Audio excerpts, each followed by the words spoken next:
Boa tarde a todos. Bem-vindos ao segundo Fórum Melhor RH Felicidade Corporativa.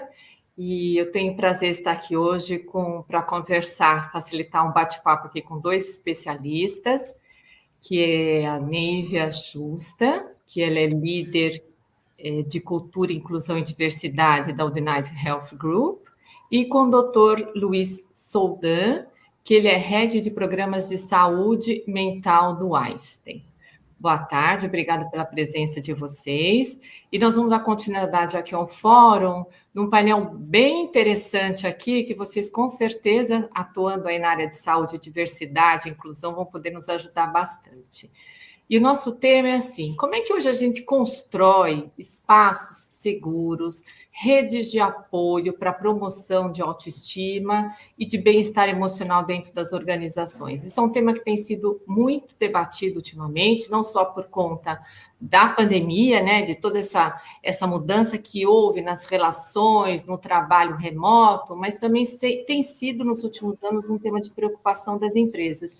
Então, gostaria que vocês falassem um pouquinho o seguinte: como é que a gente, de fato, implementa um ambiente mais amistoso, onde que as pessoas possam ter um ambiente de trabalho mais agradável? Então, não sei se a Neivia quer começar aqui conosco, ou o doutor Luiz, fica à vontade. Bom, boa tarde a todas e todos. Obrigada pela introdução, Odete. Olá, Luiz. Prazer dividir esse painel com vocês. E respondendo à tua primeira provocação, Odete, eu sempre digo que tudo começa pelo respeito.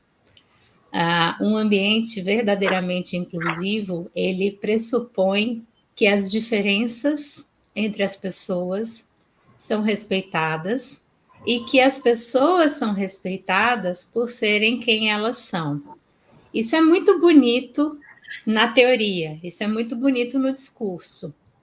Entre o discurso e a implementação de práticas, tem uma longa jornada, que é uma jornada ainda muito recente no Brasil, que é a jornada da inclusão e da diversidade, de fato, de todas as pessoas.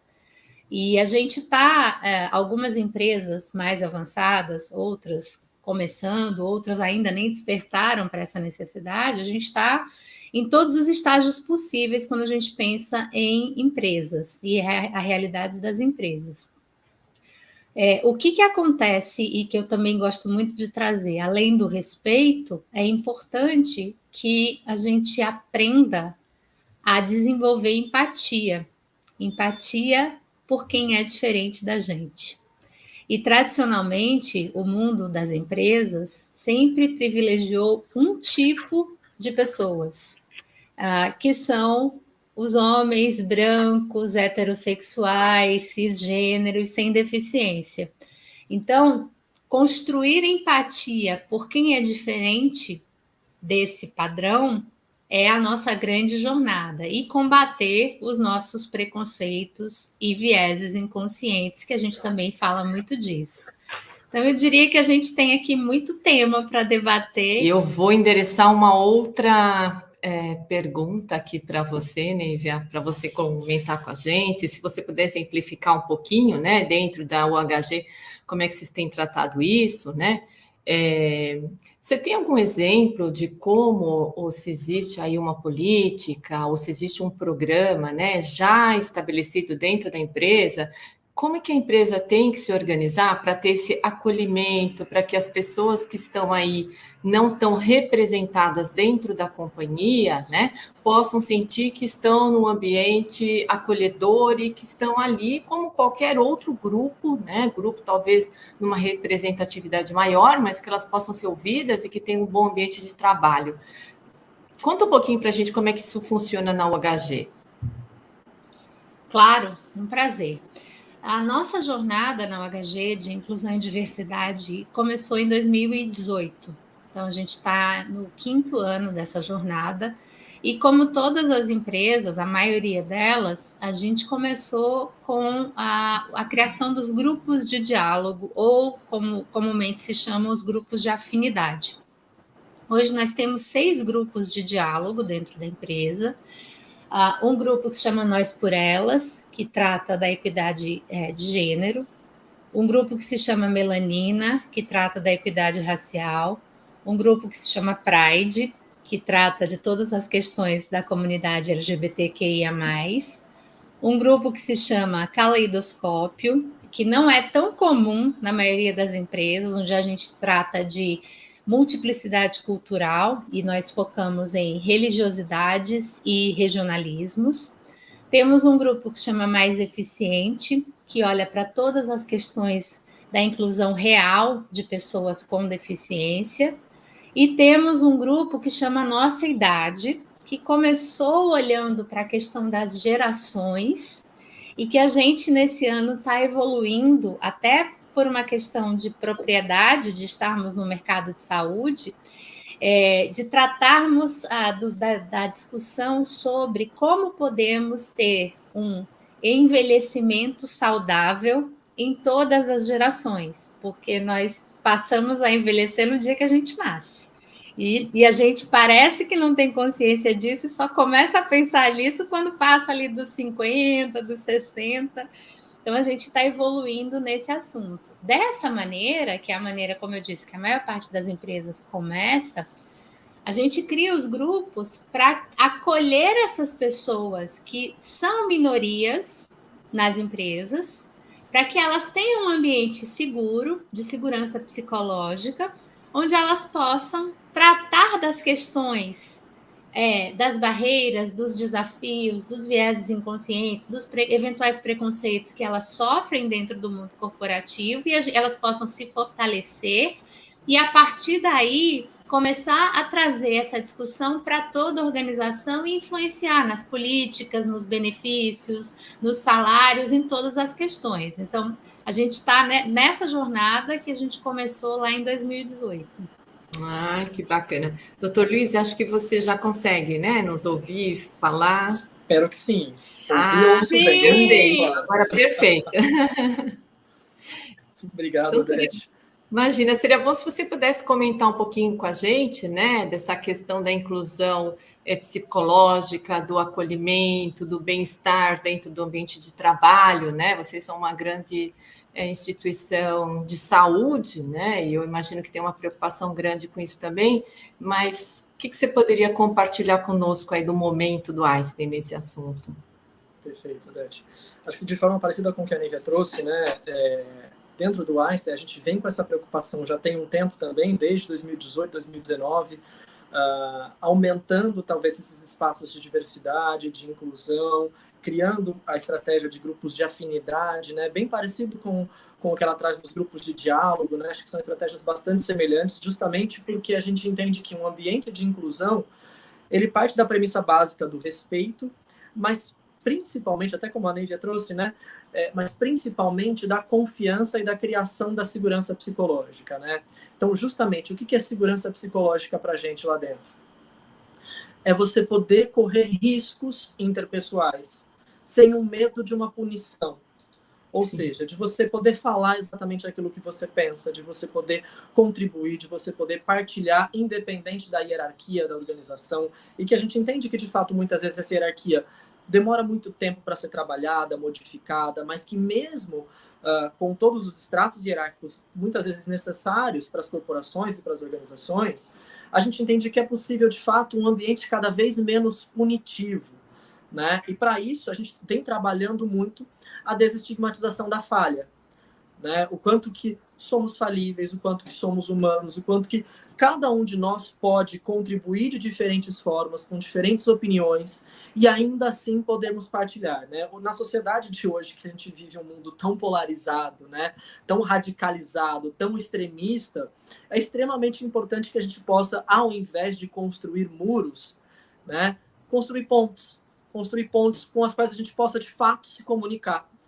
E muitas vezes a gente precisa de algumas ilhas de segurança para começar a criar essas pontes, né? E muito desses grupos de afinidade que a gente vem desenvolvendo são justamente essas criações dessas ilhas de segurança, onde as pessoas podem se identificar, onde elas podem contribuir com confiança.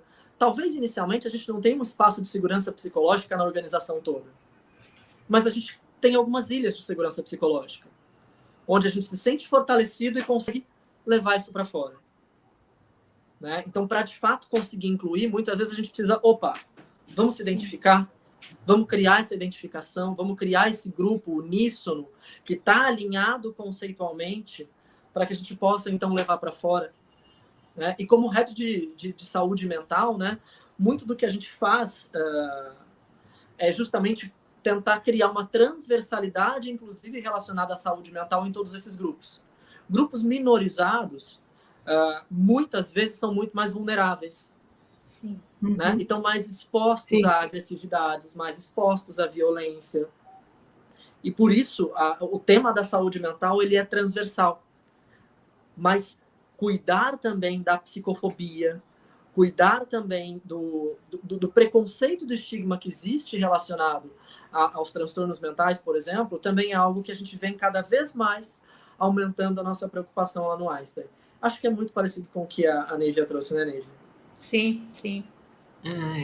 E que vocês estão em instituições de saúde, né? Quer dizer, existe uma preocupação grande, mas vocês estão em instituições de saúde, né? Então, por exemplo, isso que você estava falando, Luiz, ouvindo um pouquinho a Neivia, quando você vai para um mundo, por exemplo, industrial, né? Então, você tem um mundo industrial onde você acaba tendo uma mão de obra predominantemente masculina, né? Onde a gente sabe ainda que tem supervisores, né? Dependendo do tipo de indústria, você tem produção, você tem supervisores que não têm essa consciência ou não tem esse trabalho, essa mente mais aberta, né? Para o que está acontecendo na sociedade, né? Para aceitação de grupos minoritários, para que saiba lidar com essas emoções com os grupos minoritários, porque às vezes ele tem um número grande de subordinados, né? Então, eu acho que tem a questão dos grupos, mas tem a questão também como é que a gente trabalha toda a organização. Então, existe na empresa de vocês algum trabalho que é feito com as pessoas, né, os colaboradores que não estão nos grupos minoritários? Como é que a gente faz esse diálogo mais facilitado dentro da organização? Como é que vocês acham que as empresas poderiam conduzir isso internamente para que, além dessas ilhas, como você falou, que isso pudesse mais rapidamente estar permeado em toda a organização? Existe uma receita, uma prática que vocês estão aí lidando, né, olhando como um todo a empresa? Bom, eu posso te dizer, Odete, que fórmula pronta não existe, tá? Eu venho nessa jornada de cultura, inclusão e diversidade desde 2011. Eu trabalhava na GE na época, depois Goodyear, depois Johnson & Johnson. Então, tenho experiência em vários setores e não existe uma fórmula pronta. Tudo depende muito da cultura da empresa, do momento da empresa e do time que faz parte da empresa. O que eu sempre digo é que o exemplo da liderança muda tudo. Embora a gente comece sempre com os grupos de afinidade, num modo voluntário, para acolher esses grupos minorizados, para criar esse ambiente de segurança, chega num determinado ponto que tudo que era possível fazer de baixo para cima, que eu digo, você bate no teto. Se você não tiver a adesão da alta liderança e o exemplo da alta liderança dando o tom, você não avança, você não evolui. E aí, indo para a tua pergunta, se você olhar todos os indicadores de comunicação, a liderança hoje, por pesquisa, ela é considerada o melhor veículo de comunicação interna, né? Sim.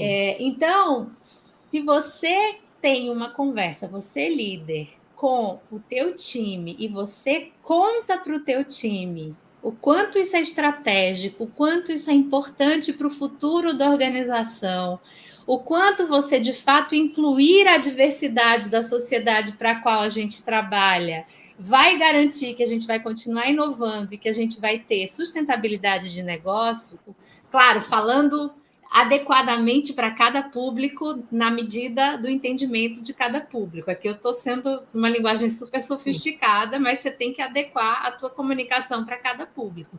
Mas traduzindo isso para a linguagem de cada pessoa, você tem o melhor meio de comunicação, o mais engajador, o mais poderoso.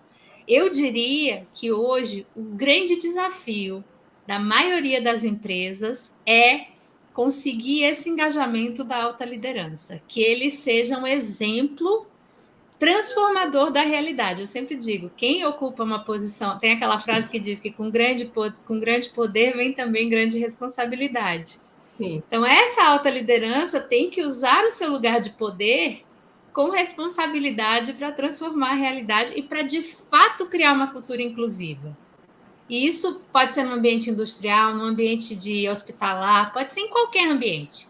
Tem que vir o exemplo e o engajamento da alta liderança. Não sei o que o Luiz acha, estou curiosíssima para ouvi-lo. Vamos ouvir o Não, Luiz. Estou até ouvindo o Neive aqui, estou justamente aqui acenando e concordando, né? Porque com certeza não temos uma fórmula mágica e cada um de nós está buscando uma receita, né? Porque é um tema extremamente complexo, que tem uma série de vertentes, uma série de poderes e de players no entorno que vão, de fato, influenciar. E, com certeza, de acordo com a cultura e de acordo com a história, né, a biografia daquela organização e daquele CEO e daquelas altas lideranças, né, a gente vai ter ferramentas e estruturas diferentes que precisam ser criadas. Mas a partir disso que a Neiva trouxe, né, da importância da liderança, eu costumo dizer, né, que os grupos, né, de diálogo, os grupos de afinidade, eles são justamente essa estratégia de baixo para cima, mas eles têm que ter um embaixador. Eles têm que ter um sponsor da alta liderança. Sim. Tem que ter algo. Nossa, será que o Luiz caiu? Vamos esperar ele. Voltou. Só ficou escuro. Pronto. Pode continuar, doutor. Silenciou o meu microfone aqui sozinho. Não sei o que aconteceu aqui, perdão. Mas tem que ter um sponsor da alta liderança trazendo justamente essa informação para toda a organização. Uhum. Levando aquilo que está sendo desenvolvido naqueles grupos, né, que servem justamente para criar aquela identificação e reduzir o que a gente chama do estigma internalizado, para levar isso para a sociedade, para reduzir o estigma social, ou o preconceito que as pessoas têm em relação a esses grupos minorizados, né? Então, acho que justamente o caminhar daquele de baixo para cima, com o de cima para baixo, juntos, é essencial para a construção. E lembrarmos, né? Nós nunca fomos formados para a diversidade. Sim. Nós nunca fomos treinados para a diversidade. Sempre fomos formados e treinados para nos colocarmos num pacotinho e nos entregarmos da forma melhor aceita, né? Da forma daquela mente socializada. Mas isso serve justamente para que a gente modifique esse patamar. Talvez a gente esteja, de fato, enfrentando o que a gente chama do conflito ideal, para a mudança de uma complexidade mental grupal, de mentes socializadas para mentes autorais, né? Para mentes que possam criar, para mentes que possam divergir. E como confluir tudo isso, né? Para isso, muito... Eu uso a palavra treinamento, mas eu até não gosto da palavra treinamento. Não sei se Neiva concorda, né? Mas o treinamento, ele traz para a gente a impressão de que, tá bom, você vai lá dar um curso sobre diversidade e você vai resolver o problema. E, na verdade, não. É praticar diariamente, semanalmente, com toda essa liderança, todas essas temáticas, e vivenciar isso com eles. Então, levar alguém do grupo de afinidade LGBT para conversar sobre, fazer um mentoring reverso. Levar alguém do grupo de etnias para conversar sobre as suas experiências e aumentar a empatia. Suas experiências internas mesmo, que não deram certo. Né? Porque tem muito que não dá certo. E a gente deixa de falar sobre isso. Né? Mas a alta liderança precisa ouvir sobre isso também. Eu acho que tem um ponto, Odete, que o Luiz trouxe, que assim, primeiro é importante que lá nos nossos grupos de afinidade, na UHG, nós temos sponsors, né, patrocinadores, que são todos da alta liderança. E eles têm o papel, inclusive, de influenciar entre eles também, né, expandir isso, essa visão, A gente vive um desafio grande, que é a escuta, o foco, né? O estar presente no presente hoje, que também nos atrapalha um pouco, né? Nessa nossa ilusão de que somos multidisciplinares, a gente acaba não estando presente no presente e isso acaba prejudicando a nossa escuta ativa também. E eu adoro o ponto que o Luiz trouxe do viver na prática, porque isso pressupõe viver na prática como seres integrais que somos. Não é só viver dentro da empresa. Eu sempre digo que você não se torna uma liderança inclusiva por passe de mágica, nem porque veio um decreto da matriz dizendo que você tem que se tornar. Se você não viver aquilo em todos os seus relacionamentos, você não vai ter como ter empatia por quem é diferente de você. Então, uma das coisas que eu digo que a gente precisa, adorei quando o Luiz trouxe, nos tornarmos seres autorais, que podem, inclusive, desafiar o status quo. E isso tem que ser possível dentro de uma cultura inclusiva e não retaliado. Mas eu sempre desafio os CEOs para quem eu trabalho, os vice-presidentes, as vice-presidentes, que infelizmente ainda não estão em igualdade de gênero, que saiam dos seus castelos corporativos, porque a vida acontece do lado de fora, ela não acontece só do lado de dentro. E se a gente trabalha para uma sociedade diversa, os nossos clientes, os nossos pacientes, as pessoas que pagam pela nossa existência como empresa, estão ali do lado de fora, nós temos que conhecer essas pessoas e ter a representatividade dessas pessoas dentro das organizações. Então, isso ainda é um grande desafio, porque nós ficamos nos nossos castelos corporativos com aquela arrogância de que a gente sabe como aquela pessoa sente, o que ela vive, o que ela come, quais são os desafios, e a gente não tem a menor ideia. Porque esse conceito de que empatia é se colocar no lugar do outro, é sentir a dor do outro, isso não é possível, gente.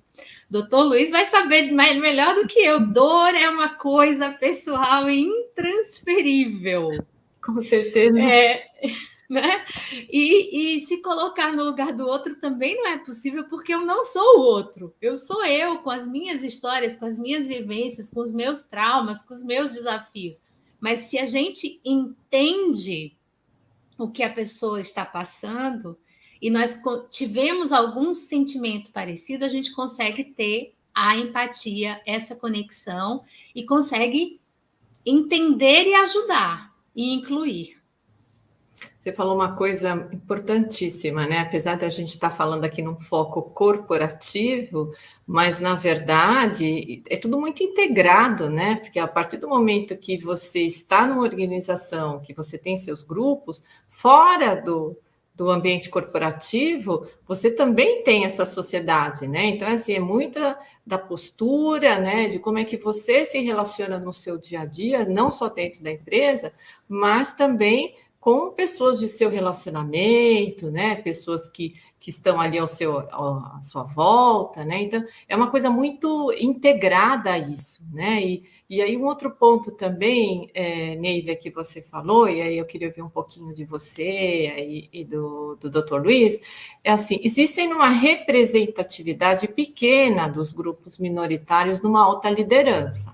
Então, por mais que você falou, Luiz, tem que ter um sponsor, né? Quando você tem, né, projetos ou quando você está trabalhando cultura, né, comportamento, sempre é bom você ter um sponsor, porque aquilo fica dentro da organização como algo importante e fundamental. Então, mas, ao mesmo tempo, tendo um sponsor, você ainda não tem uma representatividade na liderança, né? Internamente as pessoas veem isso, né? O que vocês acham que isso dificulta, né? O que dificulta para que essa representatividade chegue mais rápido numa diretoria, numa vice-presidência? Vocês acham que isso já avançou bastante? Tem muito que avançar? A gente ainda tem dados que não é dentro de empresa, mas em conselhos, você ainda tem o número de mulheres, a última pesquisa mostrou que só 12% são mulheres dentro dos conselhos de administração das empresas, né? E nós estamos falando do conselho de administração. Então, eu queria que vocês me dissessem o seguinte: o que vocês acham que impede para que exista uma representatividade na alta liderança? Agora eu vou ouvir o Luiz primeiro. Vamos lá. Bom, eu acho que esse tema é extremamente complexo, e eu falo de uma organização, por exemplo, uma organização de saúde, acho que a Nívia também vai concordar comigo. Organizações de saúde são majoritariamente femininas, certo? Uhum. Geralmente 60% a 70% da organização feminina, se não mais. Isso não acontece, essa mesma proporção não acontece nas lideranças. Sim. Né? Isso, eu vejo isso no Einstein, vejo isso fora do Einstein, vejo isso na grande maioria das organizações de saúde. Sim. Tem mudanças? Tem. Elas estão acontecendo? Estão. Mas, em termos de aceleração, estamos muito longe daquilo que a gente gostaria em termos de velocidade dessa mudança. Né? O que impede, talvez, ainda é a presença de uma cultura ainda muito machista, ainda muito voltada para essa questão também de medo de perda de privilégios, né, infelizmente. E também, obviamente, tem uma questão de que mudanças culturais levam bastante tempo. Agora, tem opções e tem estratégias que podem acelerar esse processo, como, por exemplo, metas. Né? Metas que precisam ser atingidas em termos de contratação, metas que precisam ser atingidas em termos de indicadores. Né? E como é que a gente vai atingir essas metas também é um outro ponto. Né? Agora, o contraponto que a gente tem em relação ao estabelecimento de metas, por exemplo, é como essas metas são pactuadas. Porque você pode incorrer em erros de pactuação de metas que levem as pessoas a cumprirem isso pro forma. Cumprirem isso só para atingir bônus, só para atingir, enfim, uma série de questões que a gente vê acontecendo em diversas organizações. Então, uma educação da liderança e uma preparação de lideranças diversas talvez seja um bom caminho. Né? Como esse sponsor desses projetos, mentoria dentro desses grupos, um sucessor para cargos de liderança, por exemplo.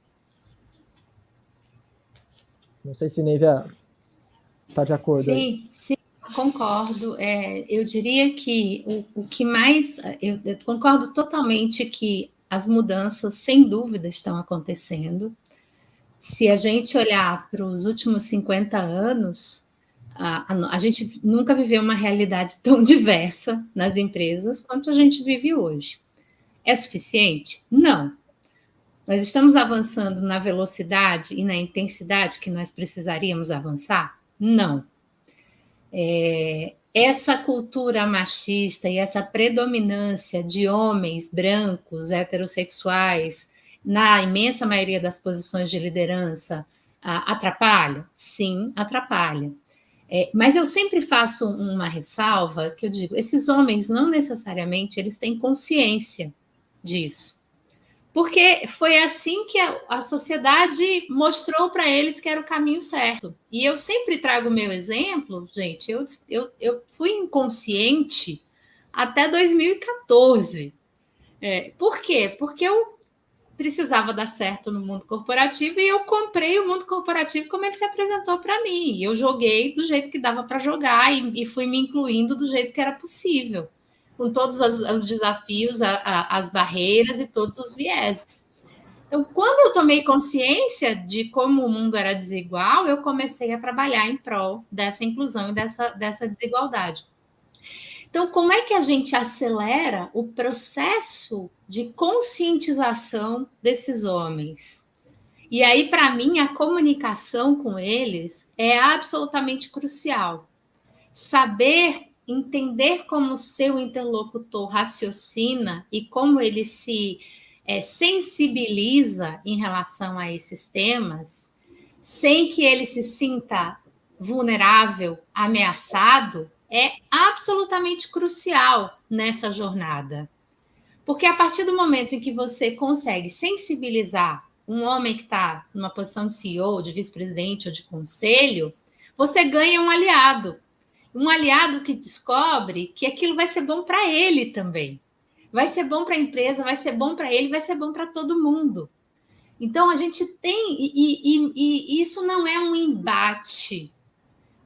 Às vezes eu vejo muito um equívoco na forma de como isso é comunicado. Eu vejo muitas vezes um ativismo exagerado, uma violência, uma truculência na maneira como essas questões são tratadas, e aí não só dentro das empresas, mas na sociedade como um todo, e isso, ao invés de engajar, cria repulsa, e aí você não consegue avançar. Então, o primeiro ponto para mim é esse: como é que a gente sensibiliza e engaja a alta liderança? Para que eles, homens, entendam que isso não é uma ameaça, que isso não vai representar uma perda de privilégio, que vai ser bom para todo mundo, porque tem lugar para todo mundo. A gente precisa trocar essa nossa mentalidade de escassez para uma mentalidade de abundância de fato. Trabalho, gente, eu garanto que não vai faltar, porque tem muita coisa para fazer.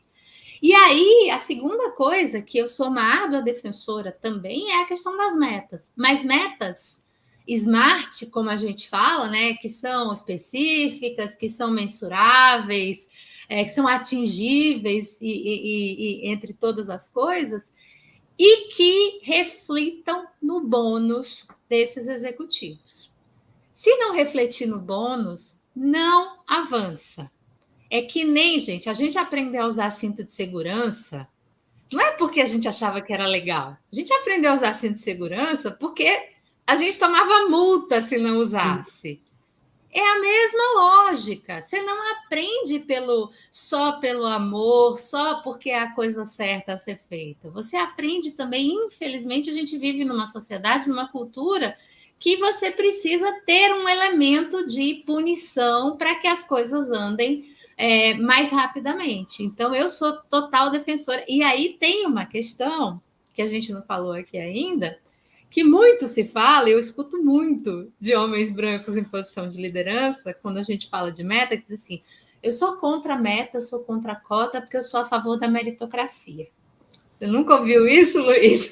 Odete, você nunca ouviu isso? Dá até arrepio. Muitas vezes. E aí a gente tem que desconstruir essa falsa ideia de meritocracia que assola, é quase que uma pandemia nas nossas empresas, na mentalidade da nossa liderança.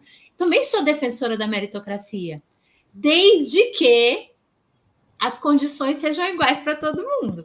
Exatamente. E isso não existe Exato. Ainda. Nem sei se vai existir um dia, mas a gente trabalha para diminuir essas diferenças, para equalizar isso. Então, é o que eu falo, trabalho, gente, tem para várias vidas. Exato. Meritocracia sem equidade antes é extremamente falacioso e chega a ser grosseiro, né? Sim. E como ofensivo. E vocês tocaram num assunto que é interessante, porque existe muita polêmica em relação ao estabelecer uma meta no bônus dos executivos com diversidade, né? Porque muitos acham que isso não deveria estar em metas, porque isso força com que a pessoa tenha ali um objetivo e tenha que cumprir objetivos em relação à diversidade. Na empresa de vocês, as metas de executivos são atreladas a esse índice de crescimento de diversidade ou existe uma política diferente? E como é que isso é medido? Acho que vai ser a nossa última pergunta, porque nós temos só 8 minutos. Vai lá, Luiz. Existem, sim, algumas metas que são atreladas, de fato, ao bônus das áreas, tá? Não de pessoas em específico. Então, a gente tem como áreas algumas metas a serem atingidas em relação à diversidade, em relação à inclusão. E eu acredito que, para além, como a Nívia trouxe, que acho que é brilhante, né, de estar sim atrelado ao bônus, de estar sim atrelado à necessidade de criação de uma meta ou quase que uma multa por não executar. Eu acredito muito, né, a partir da economia comportamental, né, do nudge thinking, então, da necessidade de dar um empurrãozinho. Então, também de políticas de estímulo, né, de se você, então, atingir ou se você conseguir, você recebe um estímulo a mais. Né? Para além, acho que a punição ela é importante, ela tem que acontecer, a sanção, a punição, mas cada vez mais eu entendo que a gente tem que sair dessa dinâmica punitiva para uma dinâmica de estímulo, né? Então, criação de políticas, claro, políticas afirmativas e políticas também que estimulem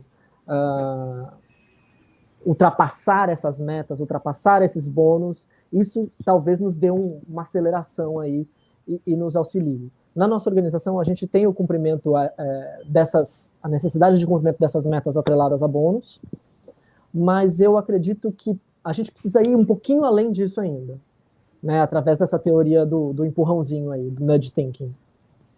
Eu adoro essa proposta, Luiz, mas eu acho que a gente, como sociedade ainda, olhando todas as... E eu circulo muito, né, entre lideranças e organizações, a gente ainda vê pouco essa prática no mundo corporativo, muito poucas. Você acha que a gente é capaz de contar nos dedos de uma mão quais são as organizações que já estão lá?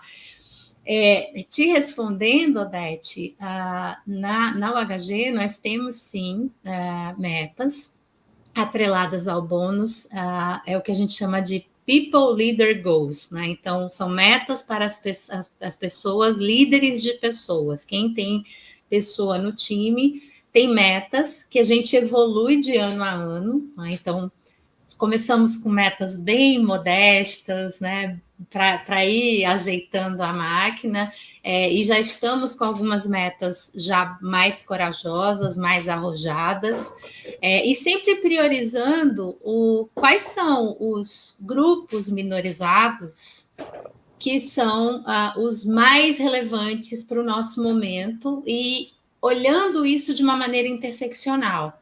Porque também é uma coisa que a gente não falou aqui, como é que a gente traz essa interseccionalidade? Considerando que somos seres únicos, singulares e diversos, a gente tem que sempre estar atento o quanto talvez os grupos de afinidade acabem reforçando só um olhar meio demográfico. E nós somos muito mais do que demografia. Então, como é que a gente olha para mulheres pretas com deficiência e não olhar para a pessoa com deficiência, para mulheres e para pessoas pretas, né? Então, desenvolver esse olhar, eu acho que também é um dos maiores desafios que a gente tem hoje. Mas sim, eu acho que a gente está avançando na UHG e a gente tem todo um ciclo de performance que valida a avaliação ao longo do ano para que a gente consiga, de fato, saber quem atingiu e quem não atingiu a meta e quem vai receber o bônus e quem não vai receber o bônus. Ai, que bacana. Olha, o nosso papo poderia ocupar aí mais 1 hora, 2 horas de papo, porque é muito bom conversar com vocês, os exemplos que vocês trazem, assim, é um aprendizado muito grande, porque é alguma coisa que a gente aprende no dia a dia ainda, né? Como é que esse tema tem uma evolução maior dentro das organizações. Então, eu queria muito agradecer a presença do Dr. Luiz, a sua, Nívia, por ter participado aqui conosco do fórum.